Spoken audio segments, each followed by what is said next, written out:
aesthetic na design kaya mo bang gawin? Yan ang sabi ng ating customer.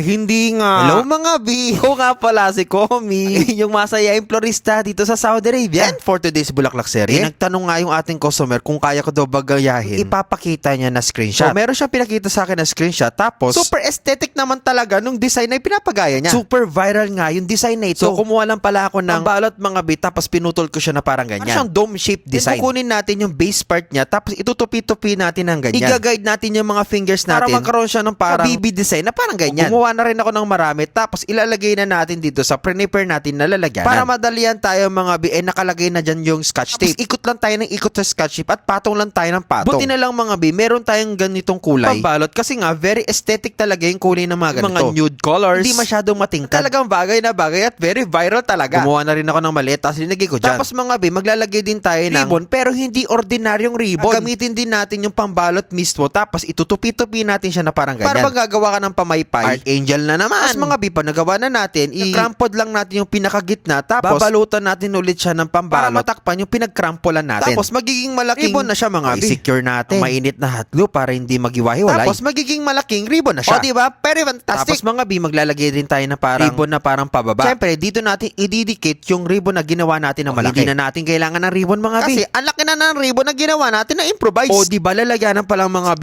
Aesthetic na. Maglalagay tayo nito mga bulaklak. Maglalagay tayo ng kulay blue na hydrangea para bumagay dito sa ating na pang aesthetic talaga. Gagamit tayo ng 3 hydrangea dyan mga B. Siyempre mga B, huwag natin kakalimutan na maglagay ng lilium. Meron lang naman. Lalagay ko to sa taas mga B para di masyadong malamog. Maglalagay din tayo nitong mga African blue lilies. Bagong bulaklak. Kulay violet ang ilalagay natin. Kasi for sure, bagay na bagay dito at very aesthetic din yung kulay. Maglalagay naman na tayo nitong mga rosas na pinagtupi-tupi yung mga petals para lumaki. Kasi ang tawag din Instagram roses. Tapos mga B, maglalagay din tayo nitong mga violet na roses naman. O diba mga B, ang ganda ng color combination. Pala mga B, paki-comment down below naman kung saan na nakarating itong ating video. Siyempre, wag nyo rin po kakalimutan na i-rate yung ating video from 1 to 10. Siyempre, pusuan mo na, no? Itong masayaing florista. So, minimekos-mekos ko lang pala yung mga rosas dyan, mga B. Siyempre, para mas more aesthetic talaga, maglalagay pa tayo nitong mas marami mga bulaklak. White and pink baby roses naman yung ilalagay natin, mga para B. Para tagang pakak na pakak yung design natin. Naglagay din pala ako ng mga roscos. Kasi nga, nakikita ko pa yung mga masindyana sa loob. Alam nyo naman. Bawal na bawal yung mga chismis.